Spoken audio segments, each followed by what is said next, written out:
Hi guys, I was on my way to pick my daughter to school and these big hail balls came down, probably the size of 7 centimeters, 7 centimeters in width, and destroyed all the cars, guys.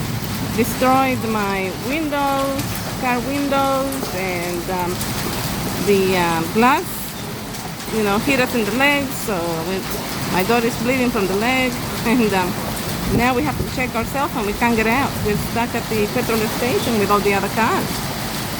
Just the hail is just terrible.